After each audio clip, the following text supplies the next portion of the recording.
Salut à tous, aujourd'hui retour sur un personnage extrêmement apprécié des gamers. L'histoire débute avec un certain Chris Sorel, programmeur notamment de la série James Bond, un poisson agent secret sur lequel nous aurons l'occasion de revenir. L'éditeur pour lequel il travaille est Millennium. Milieu des années 90, Chris Sorel se penche sur un nouveau jeu. Étant un grand admirateur de l'univers de Burton et plus précisément de l'étrange Noël de Monsieur Jack, ayant particulièrement apprécié la série des Ghouls and Ghosts, le thème est tout trouvé. Le joueur incarnera un cadavre revenu des morts dans un univers gothique teinté d'humour. Des démos sont préparées et présentées à Sony Europe qui accroche immédiatement et débloque les financements nécessaires à la réalisation du jeu. Et c'est la naissance de Sir Daniel Fortesque. Alors comment expliquer un tel succès et l'admiration que vous les joueurs pour le personnage? Ouais, c'est ce que nous allons tenter de comprendre.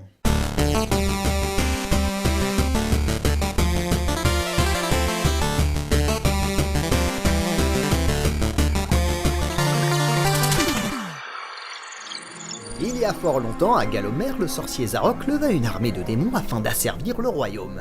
Le champion du roi, Sir Daniel Fortesque, avec ses hommes, parvint à stopper l'avancée des morts-vivants et à anéantir Zarok. Dans tout Galomère, on raconte encore ses louanges et on admire son courage.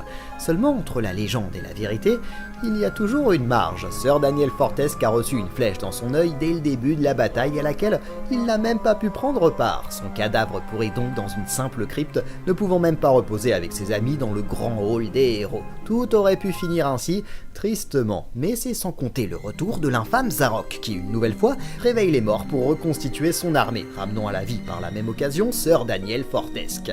Et c'est le moment pour lui de prouver sa valeur et de se venger de son échec passé. Le titre se présente sous la forme d'un beat'em all où vous traverserez des cimetières, des fermentés, des nids d'araignées, des labyrinthes, des marais. Vos ennemis sont eux des zombies, des loups-garous, des citrouilles, des épouvantails. Le ton est immédiatement donné. D'ailleurs, même avant cela, dès l'écran titre du jeu, avec cette caméra qui avance dans le cimetière, difficile de ne pas faire un rapprochement avec la séquence d'ouverture de l'étrange Noël de Monsieur Jack.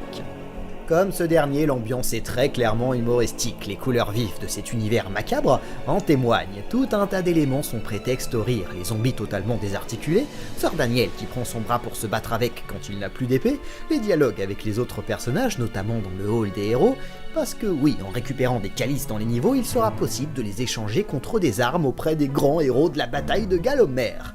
D'ailleurs, il y a quelque chose qui me fait toujours marrer ici, c'est la possibilité de refuser une nouvelle arme qu'on nous offre. Le jeu repose sur quelques mécaniques assez vieillissantes, même pour l'époque, le choix des niveaux en est l'exemple le plus flagrant. Cela se déroule sur une simple carte, comme c'était le cas pour une grande partie des jeux 16 bits. Heureusement, l'étrange Noël de Monsieur Jack et Ghouls and Ghosts ne sont certainement pas les seules sources d'inspiration. Nous pouvons aussi y ajouter le plombier moustachu. Chris Sorel avouera avoir été bluffé à l'arrivée de Mario 64 par ses mondes ouverts. Avec son équipe, ils redoubleront d'efforts sur Medieval pour échapper à une certaine linéarité. Et effectivement, le level design s'avère inspiré, ne se résumant pas à un parcours horizontal. C'est bien l'une des grandes forces du jeu, son ambiance sombre, s'inspirant de la littérature et des films d'épouvante, tout en intégrant le joueur dans un univers cohérent, où il lui faudra éviter des obstacles, vaincre des ennemis, résoudre des énigmes et découvrir tout un tas de secrets. À sa sortie, Medieval est légitimement un véritable succès. Les joueurs qui s'y essayent sont quasiment unanimes. L'esthétisme baroque et l'humour du titre en font sa singularité. Il se distingue incontestablement de la masse de jeux de plateforme, tout en offrant un réel plaisir de jeu. Vous savez pour qui aussi c'est une réussite ? Sony, qui presse le studio Cambridge, doit réaliser un second épisode. Chris Sorel ne donnera que quelques conseils sur cet opus travaillant sur un jeu pour la PlayStation 2, qui d'ailleurs ne verra jamais le jour. C'est un certain James Shepherd qui dirige le projet, et on part dans une toute autre direction, Londres à l'époque victorienne. Notre cher Sir Daniel Fortesque, enfin considéré comme un vrai héros, repose dans un musée à la vue du public, et c'est cette fois-ci Lord Paltorn qui vole le grimoire de Zarok et à son tour réveille les morts pour ses funestes projets. Le système de jeu est identique, bien que tout un tas d'éléments aient été ajoutés. Winston, un fantôme rappelant Casper, est présent dans les niveaux pour nous apporter tout un tas de conseils. Les graphismes sont indiscutablement bien plus fin. L'ambiance lugubre londonienne est très plaisante. Les animations aussi gagnent en réalisme, avec notamment le démembrement des zombies. Forcément, l'armement se modernise. Nous posséderons entre autres des armes à feu et nous pourrons acheter des munitions à un revendeur, qui d'ailleurs, je sais pas vous, me fait énormément penser à celui de Resident Evil 4. Est-ce que Shinji Mikami se serait inspiré de Medieval?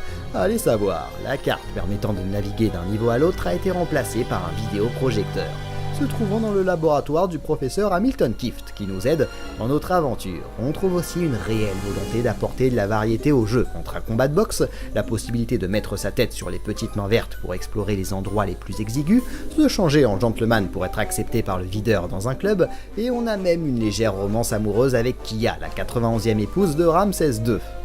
Autant vous le dire, cet épisode sera lui aussi un des grands succès de la PlayStation, mais en épluchant les avis des joueurs, j'ai constaté que nombreux avaient été quelque peu déçus de cet opus. Beaucoup regrettent le cadre très urbain de cet épisode. On quitte le cimetière pour Londres et on s'éloigne quelque peu de l'ambiance de l'étrange Noël de Monsieur Jack. Bon, là on a affaire à des questions de goût personnel, il fallait bien proposer autre chose tout en conservant l'esthétisme propre à la série, et pour moi Londres est un très bon compromis. En revanche, il y a bien des critiques légitimes à émettre. Déjà, l'histoire est à 2-3 poils de cheveux près totalement identique. On a simplement remplacé Zarok par Lord Paltorn. Quand Daniel prenait la parole dans le premier épisode, il était très drôle. Privé de mâchoire, il baragouinait plus qu'il ne parlait. Comment ça se passe la bataille?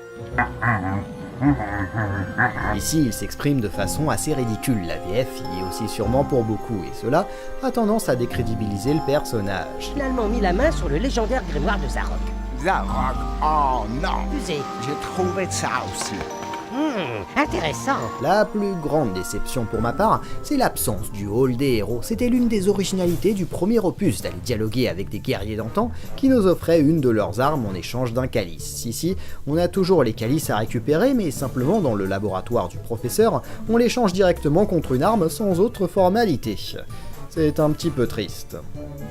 Alors attention, en termes de gameplay, d'ambiance, Medieval 2 est une petite pépite et un incontournable de la PlayStation. On peut avoir des regrets sur quelques détails, certes, mais ceci ne gâche certainement pas l'expérience de jeu, bien qu'on puisse imaginer que cet épisode ait pu décevoir les plus grands fans de notre pro-chevalier. En tout cas pour Sir Daniel Fortesque, c'est un nouveau succès, et de manière assez étrange, il va ensuite disparaître de la circulation.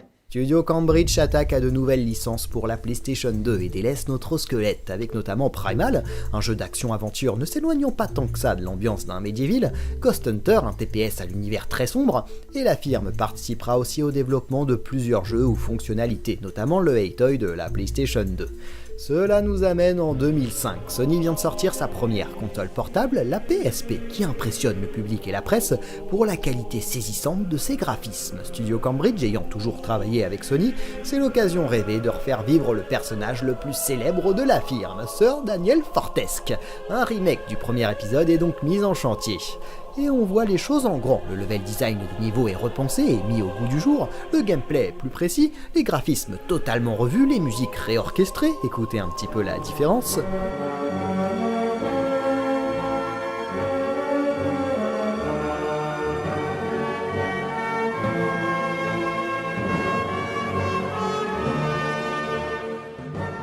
Des dialogues réécrits avec de nouveaux personnages, quantité de cinématiques ajoutées et un tout nouveau hall des héros, n'étant pas sans rappeler l'Olympe du Walt Disney Hercule.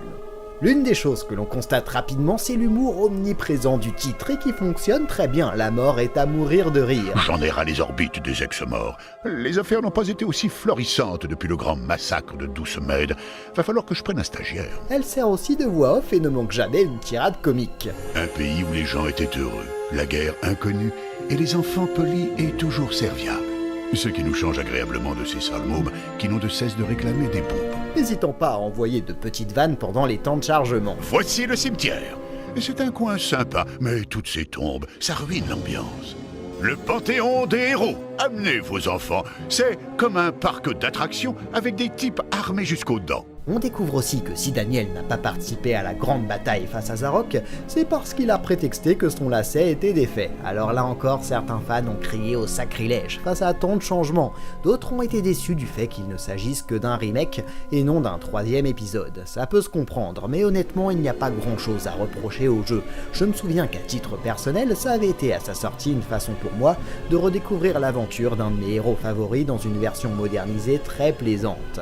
Et Sir Daniel Fortes a eu une carrière sans le moindre faux pas. C'est bien simple, ces 3 épisodes ont été des franches réussites auprès de la presse et des joueurs, en parvenant à proposer un univers singulier et cohérent. Je sais que beaucoup d'entre vous rêveraient d'un nouvel épisode, mais pensez-y, cela pourrait se traduire par une réelle déception avec le risque de faire perdre la magie et la nostalgie que nous inspire le personnage. Et l'expérience parle, on a pu voir avec Pac-Man, avec Frogger, avec Crash Bandicoot, qu'à vouloir en faire trop, cela peut totalement dénaturer un personnage. Et Dieu merci, ce n'est pas le cas pour Sir Daniel Fortes, qui malgré qu'il n'ait pas participé à la bataille de Galomer, conserve tout son prestige.